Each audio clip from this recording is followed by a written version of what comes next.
Hello అందరికీ నమస్తే అండి. మనకి ఎన్టీపీ ప్రోగ్రామ్ కింద డైరెక్ట్ బెనిఫిషరీ ట్రాన్స్ఫర్ కింద డిఫరెంట్ టైప్ ఆఫ్ స్కీమ్స్ మనకి రన్ అవుతున్నాయండి. అందులో మెయిన్గా న్యూట్రిషనల్ సపోర్ట్ స్కీమ్ ఒకటి ఎన్పివై, తర్వాత tribal support scheme, incentives for notification and outcomes, treatment supporter honorarium, informant incentive schemes. So ఇలా డిఫరెంట్ టైప్ ఆఫ్ స్కీమ్స్ అనేవి through direct beneficiary transfer ద్వారా మనం మనీ అనేది పంపించడం జరుగుతుంది. సో వాటిలో మేజర్గా ఏంటంటే అండర్ బెనిఫిషరీ రిజిస్టర్ కింద ఇలా ఎంటీ, entered, not validated, rejected, sent, user rejected, system rejected, ఇలా వీటి కింద ఏవైతే డేటా పెండింగ్ ఉందో అవన్నీ కూడా వ్యాలిడేషన్ స్టేజ్కి వెళ్ళవన్నమాట.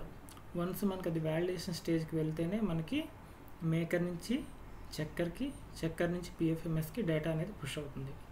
సో వీటిని 1 by 1 ఎలా స్టెప్ వైజ్గా మనం ఫాలో అయిపోయి రిజాల్వ్ చేయాలనేది మనం 1 by 1 స్లైడ్స్లో నేను మీకు అప్డేట్ చేస్తూ ఉంటాను. దీనికి మేజర్గా టీబీ యూనిట్లో ఉన్న ఎస్టీఎస్లు, ఇక టీబీహెచ్యూలు కూడా ఎవరైతే దీనికి రిలేటెడ్ ఉంటారో వాళ్ళందరూ కూడా ఈ వీడియో ద్వారా చూసి వాటిని మనం రిజాల్వ్ చేయాలి. As well as district TB cell team వాళ్ళు కూడా దీన్ని ఫాలో అయిపోయి మనం రిజెక్ట్ చేయొచ్చు. దీన్ని ఫాలో అయిపోయి మనకి టీయూ స్టాఫ్కి కానీ ఎవరైనా కొత్తగా జాయిన్ అయితే కనుక వాళ్ళకి కూడా ఈ వీడియో చూపించేసేసి మనం ఈ పెండింగ్స్ అనేవి మనం రిజాల్వ్ చేయొచ్చు అనమాట. సో నెక్స్ట్ ఏంటంటే మనకి బ్యాంక్ అకౌంట్ స్టేటస్. సపోజ్ నేను ఏంటంటే ఒక నిక్షేప్ పోషణ యోజన ఉంది కదా ఎన్పివై, సో దాని కింద డేటా తీసుకున్నాను అనమాట ఎగ్జాంపుల్ కోసం. సో ఇది వచ్చేసరికి ఫైనాన్షియల్ ఇయర్ 24 and 25 డేటా అనమాట. సో మీరు ఇట్లా చూసినట్లే ఓవరాల్గా మన పెండింగ్స్ చూస్తే ఎంటీ వచ్చేసరికి 2335, ఎంటర్ వచ్చేసరికి 2759, ఇలా చాలా పెండింగ్ ఉండిపోయినాయి అనమాట. సో ఇవి మనకి సెంట్రల్ టీబీ డివిజన్ వాళ్ళు స్టేట్ రివ్యూ మీటింగ్స్ పెట్టినప్పుడు ఇలా హ్యూజ్ డేటా కానీ పెండింగ్ ఉంటే వాళ్ళు క్వశ్చన్ చేస్తారు, ప్లస్ క్విక్గా రిజాల్వ్ చేయమనేసి కూడా మనకి ఇన్స్ట్రక్షన్స్ ఇవ్వడం జరుగుతుంది. సో వాళ్ళకి ఆ మీటింగ్ జరగకముందే మనము ఇలా ఈ వీడియోని ఫాలో అయ్యి వీటన్నిటిని కూడా మనం డేటా అనేది వ్యాలిడేషన్ స్టేజ్కి పంపించేసి డేటా పుష్ చేయాల్సి వస్తుంది మేకర్ నుంచి. ఓకే, సో నెక్స్ట్ మనము స్టెప్ వైజ్గా ఎలా రిజాల్వ్ చేసుకోవాలి ఈచ్ ఇండికేటర్ని మనం నెక్స్ట్ స్లైడ్లో చూస్తాం. ఫస్ట్ ఎంటీ కేసెస్ అండి. ఎంటీ కేసెస్ అంటే మనం ఫస్ట్ ఆఫ్ ఆల్ మనం అసలు ఈ అకౌంట్ డీటెయిల్స్ని ఎంటర్ చేయకపోతే కనుక ఎంటీలో ఉంటుంది. ఆర్ఎల్స్ మనం ఎంటర్ చేసినా సరే ఆ బ్యాంక్ది వ్యాలిడేషన్ కాకపోయినా సరే, లేకపోతే ఏదైనా రాంగ్ నెంబర్ ఎంటర్ చేసినా సరే మనకి ఎంటీలో కనిపిస్తుంది. సో ఒకసారి మనం వెరిఫై చేసేసి ముందు first of all bank account డీటెయిల్స్ని కలెక్ట్ చేసేసి ఎంటీలో మనం ఎంటర్ చేయాల్సి వస్తుంది. ఒకవేళ ఆల్రెడీ ఎంటర్ చేస్తుంటే కనుక ఒకసారి నెంబర్ని చెక్ చేసుకొని రీఎంటర్ చేస్తే ఈ ఎంటీ నుంచి డేటా అనేది పుష్ అవుతుంది. నెక్స్ట్ వచ్చేసరికి ఎంటర్డ్ కేసెస్ అండి. ఇది మ్యాక్సిమం 2 daysలో డేటా కనుక పుష్ అయితే ఓకే అండి. ఒకవేళ డేటా కనుక పుష్ కాకపోతే ఎంటర్ స్టేజ్ నుంచి వ్యాలిడేషన్ స్టేజ్కి అప్పుడు మనం ఒక సపరేట్గా దీనికి ఒక ప్రొసీజర్ ఉంది. నేను దీన్ని నెక్స్ట్ వీడియోలో ఎలా చేయాలనేది నేను మీకు చెప్తాను. సో దాన్ని ఫాలో అయిపోయి ఎంటర్ కేసెస్ అన్నీ కూడా రిజాల్వ్ చేయాలి. మ్యాక్సిమం 2 days వరకు మనం వెయిట్ చేయాలి. వన్స్ మనం డేటా ఎంటర్ చేసినాక అప్పటికి కూడా అవ్వకపోతే కనుక ఆ ప్రొసీజర్ని ఫాలో అయిపోయి మనం డూప్లికేషన్ మాడ్యూల్ను యూజ్ చేసేసి మనం డేటా అనేది పుష్ చేయాల్సి వస్తుంది. నెక్స్ట్ సెంట్ ఐటమ్స్ అండి.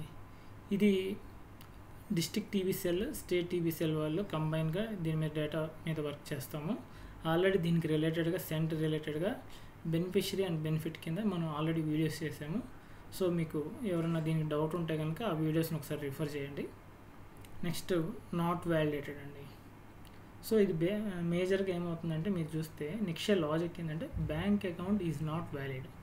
సో మనం యాక్షన్ తీసుకోవాల్సిన థింగ్ ఏంటంటే verify the bank account details and reenter or correct new account number and update in Nikshay.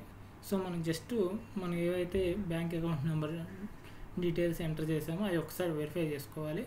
So ఎక్కడన్నా కనుక 1 or 2 digits కనుక మిస్ అయి ఉంటే కనుక ఒకసారి రీఎంటర్ చేసేసి టోటల్గా అకౌంట్ నెంబర్ని మనం నిక్షేలో అప్డేట్ చేస్తే సరిపోతుంది. అప్పటికి కూడా మనకు ఆ డేటా అనేది పుష్ అవ్వకపోతే కనుక కొత్త అకౌంట్ నెంబర్ తీసుకొని మనం అప్డేట్ చేయాల్సి వస్తుంది నెక్స్ట్లో. అప్పుడు మనకి డేటా అనేది నాట్ వ్యాలిడేటెడ్ నుంచి వ్యాలిడేషన్ స్టేజ్కి డేటా అనేది పుష్ అవుతుంది. ఇకపోతే రిజెక్టెడ్ అండి. ఇది రిజెక్టెడ్ అనేది సెవరల్ టైప్ ఆఫ్ ఇష్యూస్తో మనకి రిజెక్ట్ అవుతూ ఉంటాయి. సో దానికి ఒక సపరేట్గా కోడ్, దానికి ఒక రీజన్ ఉంటుంది. సో దానికి నెక్స్ట్ స్లైడ్లో ఎలా చేయాలి కోడ్ వైజ్గా, ఆ రీజన్స్ ఏంటనేది నెక్స్ట్ స్లైడ్లో నేను డిస్కస్ చేస్తాను. సో దాన్ని ఫాలో అయిపోయి మనం ఈ రిజెక్టెడ్ కేసెస్ అన్నీ కూడాను రిజాల్వ్ చేయాల్సి వస్తుంది. నెక్స్ట్ వచ్చేసరికి యూజర్ రిజెక్టెడ్ అండి.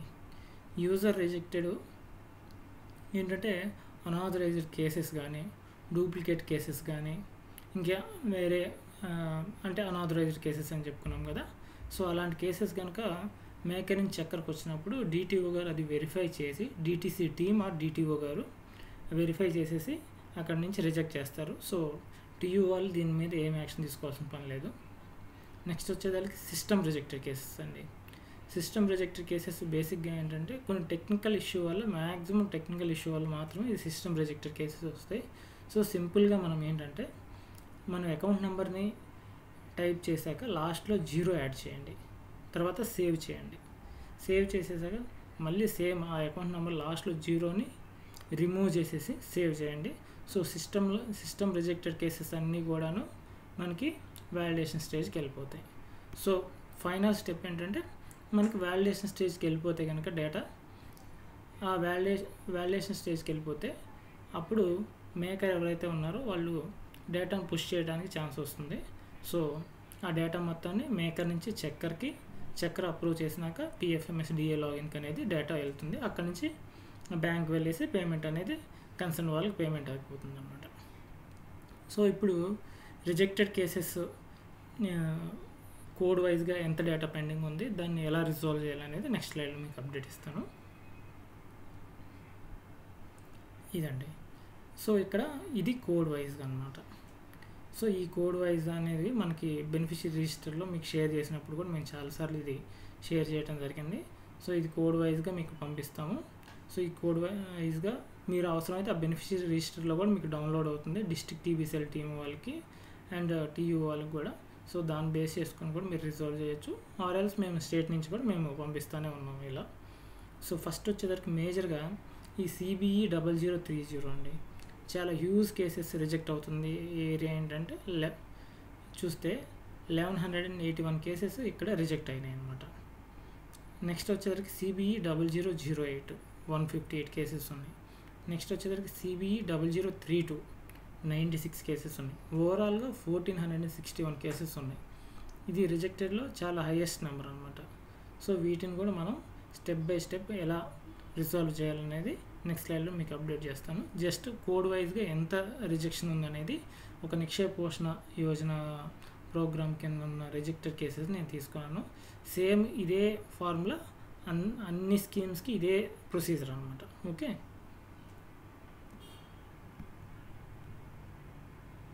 సో మీరు చూసినట్లయితే ఈ CBE 0030 మనకు మేజర్గా రిజెక్ట్ అవుతుంది మన స్టేట్కి. సో జస్ట్ ఏంటంటే ఏమవుతుంది, rejected by bank, account number does not exist in bank అనేసి ఇది రిజెక్షన్ రీజన్ చెప్తున్నారు. దీని మీద స్టాఫ్ యాక్షన్ ఏం తీసుకోవాలనేది ఇక్కడ మనం చూద్దాం. Check the bank account number and reenter. Maximum ఏంటంటే మనకి డిజిట్స్ మిస్ అవ్వటము అలా జరుగుతూ ఉంటాయి. లేకపోతే కొన్ని టెక్నికల్ ఇష్యూస్ వల్ల కూడా మనం పర్ఫెక్ట్గా అకౌంట్ నెంబర్ ఎంటర్ చేసిన సరే కొన్ని టెక్నికల్ ఇష్యూస్ వల్ల కూడా అలా రిజెక్ట్ అవుతూ ఉంటుంది. కాబట్టి జస్ట్ మళ్ళీ ఆ బ్యాంక్ అకౌంట్ నెంబర్ని రీఎంటర్ చేసేసి దీన్ని మనం డేటాను పుష్ చేయొచ్చు అనమాట. జస్ట్ రీఎంటర్ చేసేసి సేవ్ చేసేస్తే మనకి వ్యాలిడేషన్ స్టేజ్కి వెళ్ళిపోతుంది. నెక్స్ట్ వచ్చేసరికి CBE 0032 అండి. Rejected by bank, account status is closed. So ఈ కోడ్ వస్తే కనుక మనం వేరే బ్యాంక్ అకౌంట్ నెంబర్ని కలెక్ట్ చేసేసి అప్డేట్ చేయాల్సి వస్తుంది. ఇకపోతే CBE 0008, CBE 0034 ఇది డూప్లికేట్ బెనిఫిషరీ నేమ్. ఒక్కసారి ఆ కేసుని నిక్షేలో వెరిఫై చేసేసి డూప్లికేట్ ఏమైనా ఉంటే కనుక దాన్ని రిమూవ్ చేసేయండి. లేకపోతే కనుక ఆ డేటా మళ్ళీ పుష్ చేస్తే సరిపోతుంది. సో ఇక్కడ అన్నీ కూడాను డేటా అనేది వ్యాలిడేషన్ స్టేజ్కి వెళ్ళిపోతాయి. ఇకపోతే CBE 0009 rejected by bank as per the bank account number is invalid. So ఒకసారి ఆ బ్యాంక్ అకౌంట్ నెంబర్ని చెక్ చేసేసి రీఎంటర్ చేస్తే సరిపోతుంది. సో ఇవి మేజర్గా మనకి రిజెక్ట్ అవుతుంది కేసెస్. సో ఇది 1 by 1 ఫాలో అయిపోయి అన్నీ కూడాను మనం రిజాల్వ్ చేయాల్సి వస్తుందండి. సో వీటిని ఫాలో అయితే మనకి జస్ట్ ఈ డిస్క్రిప్షన్ చూస్తే మనకు అర్థమైపోతుంది, అందరికి తెలిసిందే. కానీ మీకు చేసేటప్పుడు డౌట్, మనకి ఎప్పుడైతే మనం ఆ డేటాని అప్డేట్ చేసేటప్పుడు చాలామందికి డౌట్ వస్తుంది కాబట్టి మనం ఈ వీడియో చేయటం జరుగుతుంది.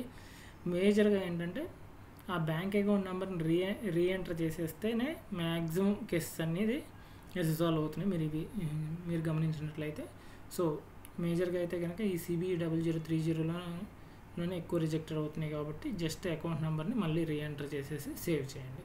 అలా 1 by 1 మీరు స్టెప్ బై స్టెప్ ఫాలో అయిపోయి ఈ కేసెస్ అన్నీ కూడాను రిజాల్వ్ చేయండి.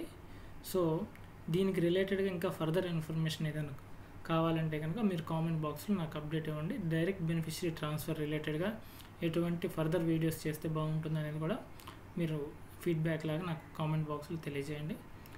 ఈ వీడియో కనుక మీకు నచ్చినట్లయితే కనుక లైక్ చేసి కామెంట్ చేయండి అండ్ సబ్స్క్రైబ్ కూడా చేయండి. Thanks for your cooperation.